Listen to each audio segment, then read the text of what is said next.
Halo semuanya, balik lagi bersama saya di Ferdinand di LifeX Academy. Saya ditemani oleh seorang yang luar biasa, kita sebut ya founder dari Tribelio, namanya Bro Denny Santoso. Bro, Alright. kita balik lagi, kita ngobrol nih bro. Ya. Lo bikin startup keren namanya Tribelio. Buat gua kerennya bukan karena lo bikin startupnya, tapi karena buat gua kerennya adalah lo nekat melakukan sesuatu yang belum pernah dibikin dan belum proven. Kalau startup yang proven udah banyak menurut gue ya, di tergantung industri. Tapi kalau SaaS ini udah ada belum sih contoh SaaS Indonesia yang dipakai sama ya user aja gitu? Ada tapi belum banyak sih ya. Ada beberapa Ada kecil-kecil gitu tapi belum banyak sih. Teman-teman bikin kan beberapa kayak misalkan si Bram ada bikin Managix gitu kan, which is SaaS juga kan. Ya ada teman-teman sih. Tapi sekedar itu belum luas banget lah kayak di Amerika gitu kan. Ya. Dan menurut lo kenapa industri SaaS ini kurang apa ya? Kurang melejit ya? Padahal kan model bisnisnya cukup sustain ya. I think karena kalau misalkan SaaS yang banyak di luar sana itu, I don't know ya, kalau di Indonesia mungkin kayak mereka menganggap bikin IT ini susah gitu kali ya. Atau jadi mungkin kemampuan orangnya juga kurang. Iya, modalnya, kemudian timnya, kemudian mau mulai dari mana? Selalu pertanyaan kayak gitu. Nah di Indonesia ini lebih banyak, I think lebih banyak ke produk, orang produk. Dalam arti harus jual barang fisik. Jadi selalu kayak mau mulai bisnis, mereka selalu nanya kayak, saya harus cari produk apa? Nah, buat saya kayak, kenapa lu nggak bikin something kayak SaaS begini gitu kan? Nggak ke expose aja. Kalau saya nggak belasan tahun di dunia marketing, mungkin nggak kenal kayak Tribelio begini kan? Ngamatin traffic, ngamatin Facebook group, ngamatin email marketing gitu kan? Kalau nggak terekspos itu semua dan kelemahannya apa aja, mungkin ini juga nggak kebayang. Nah, most people di sekarang ini, karena memang Indonesia demografik masih muda-muda, maka mungkin exposure ke hal-hal yang kayak begitu belum banyak banget. Banyaknya adalah di bisnis konvensional. Kan itu lagi transisi nih. Nah, terutama exposure saya banyak kan dari luar negeri kan, dari Amerika, dari yang lain-lain gitu kan. Jadi di sana udah lebih advance di bidang IT, exposure-nya dari sana, ya akhirnya dapet ini gitu. I think itu menurut saya sih kayak gitu sih. Keuntungannya lo ngejual produk yang bukan fisik.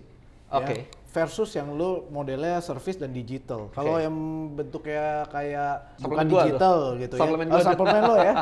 Sebenarnya Denny juga teman-teman mesti tahu bahwa Denny juga nggak cuma mulai dari seminar, bahwa dia juga saya kenal dia sebagai penjual suplemen dulu ya. Iya, dari tahun 99 tuh. Suplemen buat badan fit ya. Ya klien-kliennya ada banyak lah, ada Aderai juga mungkin ya. Iya, teman-temannya lah. Teman-temannya Aderai lah, para apa bodybuilder gitu ya. Iya, banyak itu. Dan lu bisnis bikin, lu kalau nggak salah bahkan lu bikin portal Sixrep ya. Sebelum Sixrep bikin yang namanya Live actually. Live. Iya, namanya Live gitu. Jadi sebelum Sixrep itu social media sama social network buat fitness. Cuman developernya ngambil script cuma dipasang aja di website saya gitu. Tapi emang lu tahu dia ngambil doang script itu? Iya, tahu. Karena waktu itu memang benar-benar baru tahun 2006 kali ya. So Facebook belum masuk sini. Iya, dan 2006. Gua rasa Tokopedia segala belum ada. Oh, belum ada. Dia Tokopedia kan 2010 apa 2009 ya? 9 ya. Itu 2006. Baru awal banget ya. Iya, itu 2006. Jadi awal banget sih. Nggak ngerti bisnis yang gimana-gimana gitu kan.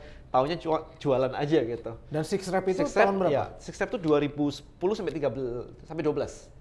Dan saat itu belum juga banyak ya kelihatannya ya, kayak memang belum ada banyak sih. Emang belum ada banyak dan kita juga miscalculation di bisnisnya sih. Kita nggak punya business plan, kita cuman kayak invest, bikin duit, bikin ini aja, bikin platformnya aja gitu. Duitnya ada kan, hajar aja gitu. Habis Sixrep kita pindah ke beauty plan buat skin kosmetik. Ya, artis-artis ini loh, makeup artis, hair artis, nail artis kayak gitu-gitu.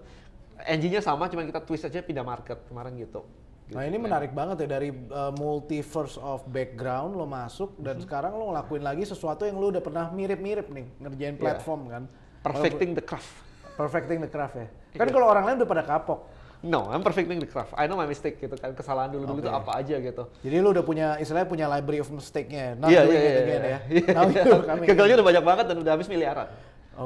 So harus berhasil nih gitu.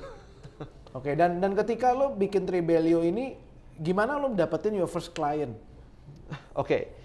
Nah ini juga buat kita juga belajar banyak sih. Karena waktu pertama kali hari H kita launching, kemudian kita jualan Tribelio, yang beli cuma 4 orang. Beli cuma 4 orang? Iya, kayak wah kita launching, bisa develop 6 bulan nih, keren banget, yang beli cuma 4 orang nih. Why gitu. Akhirnya kita realize one thing sih. Saya reflect kan, weekend, jadi itu kan di-release, I think Kamis deh. Kamis, Jumat, Sabtu. Itu cuma dikit lah, 20-an orang lah 3 hari gitu kan. What's wrong nih, kayak begini nih. Akhirnya Sabtu Minggu saya reflect di rumah, mikir gitu kan. Which part dari proses selling saya yang salah? Ternyata simple banget. Orang nggak butuh tools, orang butuh end result. gitu. Jadi mereka nggak butuh tools kayak, orang nggak butuh board actually, mereka butuh lubang di tembok gitu. Jadi mereka, bahkan orang mungkin nggak butuh lubang di tembok, mereka butuh naruh rak misalkan, gitu kan. Nah, kayak gitu. Jadi sebenarnya dijual itu end resultnya apa? Habis itu Senin kita ubah tuh, end resultnya adalah kita mau bantu bisnis untuk naikin omset nih. Kalau bisa 10x, goal kita 10x gitu. Karena it's achievable actually, beberapa pengguna udah nyampe itu sih gitu. Oke. So, kita akhirnya jualannya adalah how to help you 10x your income. Strateginya kita layout semuanya. Jadi kita akhirnya jualan strateginya. Nah, ketika mereka pakai strateginya, mereka mau nggak mau pakai toolsnya. Kalau kita bilang lu mesti punya tembok, ini mesti lubang nih, mau nggak mau beli bor kan. Nah kayak gitu. Jadi kita nggak bisa jual, ini bor bagus bisa ngelubangin tembok, nggak butuh orang. Tapi kalau kamarmu bisa rapi, tapi butuh bor untuk naruh rak, tapi alatnya adalah bor ini, maka kita bisa jual bor. Nah ini bornya bor khusus adalah ya Tribelio itu. Jadi kita sell Tribelio directly gitu. Nah most people mikirnya gitu sih, gue jualan produknya ini nih, software-nya gitu. Nah itu jadi problem sebenarnya. Jadi user pertama kita, kalau yang pertama banget itu memang yang benar-benar early adapter, follower kuat banget, fanatics gitu, dan punya duit untuk nyoba itu, dan they believe, dan jumlahnya dikit. Ya kan? Nah, gimana ngelebarinya adalah kita jualnya adalah solusinya. Ini solusi buat bisnismu. Seperti ini loh, layouting semua. Jadi dari situ baru kita bisa grow sampai hari ini. Dan berarti sekarang usernya udah setelah terbitnya software ini, itu kan kurang dari 6 bulan nih sekarang hitungannya. Iya. Udah berapa banyak user yang ini ikutan? Total user kita itu sekitar I think 74 ribuan deh. Oh berarti totalnya orang gitu. Ya? Orang. Komunitas yang join di Tribelio platform. Orang yang join komunitas di platform ini ya totalnya. Kalau pemilik tribe-nya? Pemilik tribe itu sekitar 700-800-an lah. Wow, kalau boleh bilang sekitar satu orang bisa 100-an ya.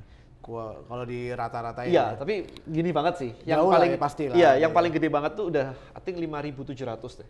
5.700. Yes. Dan itu orang-orang kayak gitu udah kayak message saya udah kayak thank you so much ya for creating Tribelio gitu kan. Engagementnya bagus banget dan sebagainya kayak gitu. Dan mereka sebelumnya pakai Facebook group juga? Ada pakai Facebook, ada pakai Telegram.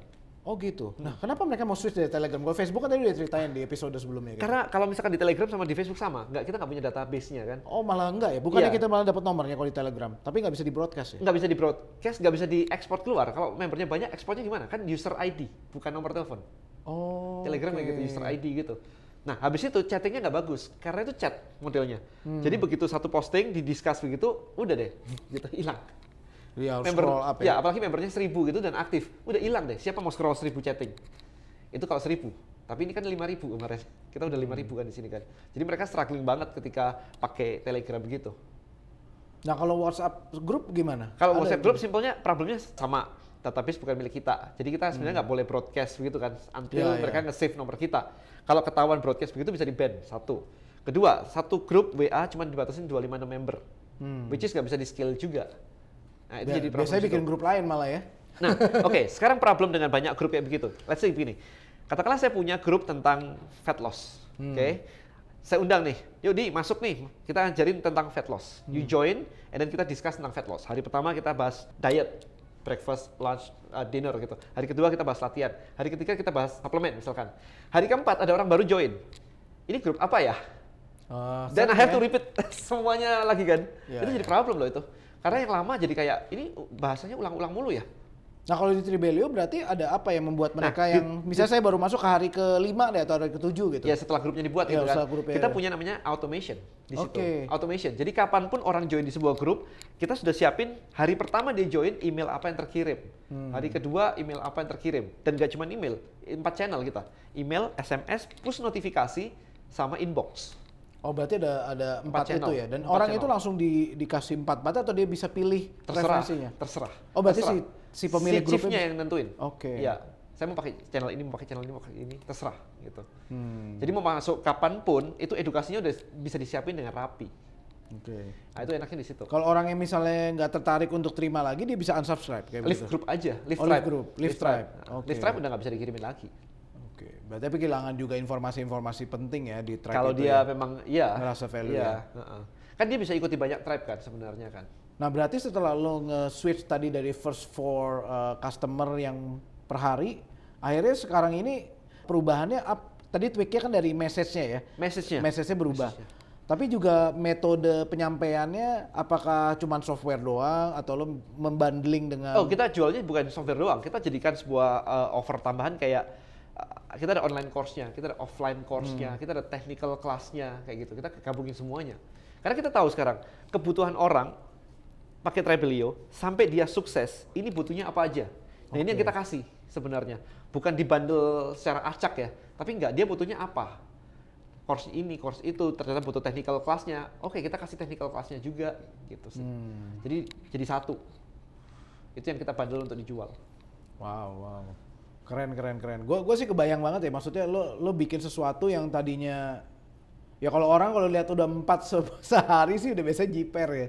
Ya hari pertama kok 4 ya gitu. Hari 4, terus kemudian lo bisa dalam kurang ini bisa 700-an, berarti ya boleh dibilang ya cukup signifikan ya. Lumayan lah, hampir 100 per month ya, hampir 100. Tapi sesuai ekspektasi nggak sih dari apa yang lo ini? Belum.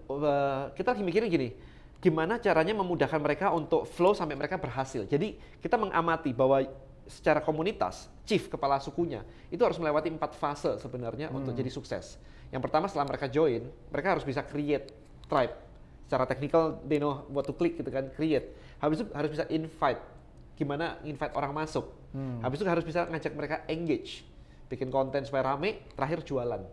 Jadi kalau mereka 4 ini sudah lancar, maka otomatis mereka akan sukses di Trebelio gitu. Jadi yang sukses-sukses itu semua udah lewatin ini semua. Nah sekarang kita nggak terlalu genjot di marketingnya seperti kayak pertama dulu, karena kita fixing ini semua.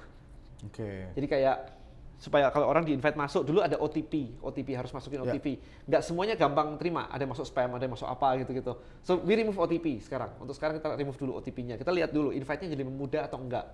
Nah kayak gitu-gitunya kita lagi rapiin. Berarti lu melakukan marketing test ya? Marketing test dulu. Karena saya aja kalau misalkan dikejut marketing di depan, terus di sininya mereka pakai sebentar nggak bisa ini semua, keluar lagi. Kita kan wasting money juga. Mereka kasihan, kita juga berat kan kalau kayak gitu. Jadi kita lagi rapiin ini semua supaya ini bagus. Setelah ini bagus, baru kita gerojok lagi dari atas. Wow. Sekarang sih udah lumayan. Bahkan di dalam tempat kita, ketika kita invite orang masuk, sistem akan bertanya, mau nggak invite teman-temanmu yang lain di Gmailmu? Kalau misalkan loginnya pakai Gmail, itu bisa ditanyain, mau nggak invite temanmu yang lain? Karena kalau misalkan kita entrepreneur, teman kita biasanya entrepreneur juga. Kalau teman si A tukang ikan, teman-temannya tukang ikan juga gitu kan, tukang jualan ikan gitu kan. So kita mikir bahwa selalu orang kayak gitu, satu orang circle-nya itu pasti kurang lebih mirip. Itu kan konsep komunitas banget kan. Nah gitu, jadi kita implement itu strategi yang dipakai LinkedIn sebenarnya. Jadi kita tambahin itu supaya apa? Supaya chief lebih mudah untuk gather audience-nya. Nah ini lagi kita fix satu-satu. Gitu. Wow. Helping people untuk create ini. Kalau email list kan nggak bisa. Email list ya udah subscribe satu gitu kan. Kalau ini kita kan bisa viral begitu. So helping pemilik komunitas untuk bisa gather lebih banyak orang lagi. Nah ini pasti pertanyaannya, Denny bikin platform ini berarti punya tim cukup besar dong ya? Lumayan. Lumayan. Nah kalau lo saranin buat orang yang belum pernah masuk ke bisnis SAS, ya sorry ini little bit out of topic, dan pengen bikin SAS dari new idea yang belum pernah ada di market, apa yang lo saranin buat mereka bro? Kalau personally mungkin jangan langsung nyemplung kali ya buat saya ya. Oh jangan langsung ya? Iya, karena satu hal sih, jualan SaaS gini nggak gampang loh. Kalau dia nggak bisa jualan, terus masuk ke sini akan jadi produk guy, bikin produk, habis itu nggak jalan. Harus bisa jualannya itu sih, buat aku seperti itu sih. Terus they know exactly detail SaaS-nya ini bakal solve the problem atau enggak, bisnis modelnya kayak gimana, apakah akan recurring atau akan one time aja gitu.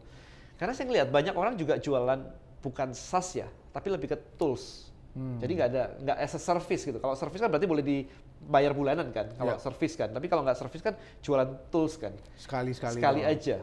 Problemnya satu, begitu dibayar dapat duit, mau ngembangin berikutnya kan harus jualan lagi. Gitu. Jadi secara bisnis it's not sustainable. Harus jualan terus gitu. Itu yang saya nggak mau ke sana sih sebenarnya sih. Capek, long termnya capek. Gitu. Wow. Dan ini memang cuman Denny fokus bisnis sebagai serial entrepreneur cuman ngerjain Trebelio. Saat ini fokusnya ke sini. Ya, masih ada beberapa, tapi kan udah di running by tim ya. By tim ya, udah punya manajer sendiri ya. Ya, udah ada kayak CEO-nya sendiri-sendiri gitu. Jadi ya udah. Nah, pokoknya saya mau fokus di sini gitu. Nah, gue mau nanya beberapa hal tentang lu sebagai entrepreneur. Oke. Ya kan? Dengan lu dulu bikin ya masih ada suplemen masih ada. Ya kan? Nah, itu berapa lama sampai lu bisa tinggal sampai lu bisa, ya pokoknya gue bisa masuk bisnis baru nih. Kan banyak kan orang mikirnya malah kebalik nih. Dia punya opportunity diambil. Kemudian dia kerjaan yang lain. Malah akhirnya nggak punya satu yang bagus. Dulu suplemen itu, I think sekitar 8 tahun. 8 tahun? 8 tahun. Gila. Dari tahun 99, I think 2007 baru bisa ditinggal. 2007. Kenapa 2007. Emang karena marketnya masih 2006, 2007 gitu. Atau emang model bisnisnya itu? Masih setting the team dan sebagainya gitu. Karena memang nggak ada, waktu itu nggak punya mentor. Jadi benar-benar dari nol banget nyobain ini itu gitu kan. Building the team aja baru di tahun 2004. 5 years baru building team yang proper. Baru sewa kantor, bikin gudang dan sebagainya itu baru ini. Awalnya rumah semua, di rumah. Cuman hire 1 orang buat admin, itu aja. After 5 years baru kayak begitu. Berarti anggaplah kalau setelah bikin ya baru 5 tahunan ya, sustain baru bisa ditinggal, baru Kemarin bisa saya 5 tahun belum sustain kan, 5 tahun baru create the first team yang lengkap gitu. Berarti 8 lah ya tetap ya. Plus minus. Tapi itu zaman dulu ya. Oh sekarang kan terakhir kan udah lumayan cepet kan, kemarin kayak DMID. Lebih cepat. Karena apa? Karena untuk cari market aja nggak kayak dulu. Dulu kan nyeles satu-satu bawa tas satu-satu, gitu, iya. keliling gitu. Jualan, datang ngobrol gitu kan. Udah kayak gitu. Kalau sekarang ada sosial media, ada Tribelio. Iya, dan teman-teman mesti tahu bahwa zaman dulu jualan itu kita jualan email ya, email terus say hi, ketemu by phone. Sekarang aja itu 2008 itu. Iya 2008 masih ya. Tahun 99 belum ada. Belum ada malah lebih. Dan boleh dibilang Denny ini udah lewatin evolusi cukup panjang sebagai seorang serial entrepreneur ya. Dan dari teman-teman yang ada di Malang bisa say hi ini. Bro Denny di Malang juga. Jakarta sekarang. Sekarang Jakarta. Jadi Jakartanian juga ya. Berarti lu nggak masalah macet ya bro? Ya lumayan lah. Lumayan. Oke. Nah, gue mau nanya sama lo nanti di episode berikutnya ini kita akan menutup juga episode kali ini. Kalau lo lihat dari first customer, kan banyak banget orang yang bikin startup. Startup makin banyak makin dikit sih Den menurut lo sekarang? Gak seheboh yang dulu karena lebih hati-hati ya. Lebih hati-hati ya. Lebih belajar ya, lebih hati-hati. Dan lah fundingnya juga gak segampang dulu ya. Exactly, itu gitu juga kan. sama ya. Tapi kalau lo lihat mereka yang memang sudah punya visi, mereka mau bilang oh iya gue mau lakuin ini. Pertama kali berarti jangan langsung terjun, mereka mendingan di mentor atau di apa? Iya pasti. Cari mentor ya? Pasti. Dan lebih gampang nyari mentor ya sekarang? Karena satu lebih gampang, kedua mentor punya akses network. Itu kita nggak punya tuh. Kita tinggal dikenalin ke siapa, mereka kan bukain semua. Karena seorang mentor masa nggak mau sih mentinya berhasil kan? Kalau butuh apa-apa dia tahu ini bagus kan pasti dibukain tuh. Dikenalin. Dipercepat ya. Itu cepat banget. Yes. Nah ini masih belajar kalau mentor ini Denny salah satunya. Oh iya jangan lupa teman-teman kalau belum pernah baca bukunya, ini ada bukunya Done is Better Than Perfect. Nah ini konsep yang lo bangun ya, jadi filosofi. Nah boleh mungkin ceritain filosofi lo apa bro? Done is Better Than Perfect. Karena yang penting itu kan done ya, jadi gitu kan. Karena perfectionist is actually fear in nice packaging. Fear in nice packaging. Kayaknya perfeksionis tuh kayaknya bagus. Padahal lu takut kan sebenarnya. Takut kalau misalkan gagal. Takut kalau misalkan orang lain komentar kurang ini kurang itu. Lu takut. Basically lu penakut. That's perfectionist for me. So at least dan lakuin. Udah lihat hasilnya. Kalau nggak sesuai evaluasi, perbaiki, lakuin lagi gitu aja. Perfeksionis agak pernah jadi. Software-nya di launch, bug banyak banget. Tapi sekarang udah oke, fine. Ya, sama kayak channel LiveX. Pertama kali juga gak ngerti. Pokoknya gue juga gak berani bikin interview. Karena belum terbangun. Tapi lama-lama gue pikir ya, I have to do it. No matter what, right? Udah, dan hajar aja gitu perfect kan. Ya, udah lumayan lah. Udah masuk bulan ketiga juga. Ya, good lah. Ya, thankful sih untuk semua narasumber juga yang percayain gue boleh interview kalian. Dan emang ini one of my dream lah. Untuk ngobrol sama kalian lebih dalam. Ya kalau di TV kan susah pastinya. Satu saya bukan orang TV, kedua juga saya latar belakang marketer juga digital. Nah, lu ini ada teman-teman pasti nanya nih ada apa lagi nih satu buku. Nah ini 30 Days Build a Tribe Challenge ya. Yeah. Ini apa? Yang tadi lo bilang? Ya, so ini prosesnya. So ini 30 hari dibantuin kayak dikasih challenge satu hari begitu selama 30 hari gimana ngebangun tribe. Minggu pertama ngebangun tribe, minggu kedua gimana bikin offer jualan, minggu ketiga gimana pakai platformnya Tribelio, minggu keempat adalah growth hack gimana nge-grow bisnisnya. Jadi 4 minggu. 4 minggu ya. Dan setelah 4 minggu itu hasilnya mereka apa? Udah hopefully mereka punya tribe, mereka bisa grow tribe-nya mereka dan mereka sudah mulai jualan and start profitable. Oke. 30 hari. Tapi PR-nya banyak banget ya. Kalau nggak siap action mending jangan ngambil. Jadi kalau nggak siap action mendingan ini jangan diambil ya. Jangan karena dibeli ya. Isinya PR semua. Kan orang bilang selalu kayak diajarin teori doang habis itu pulang kagak ngerti. Ini diajarin sambil praktek. Jadi kalau nggak siap praktek mending nggak usah ngambil.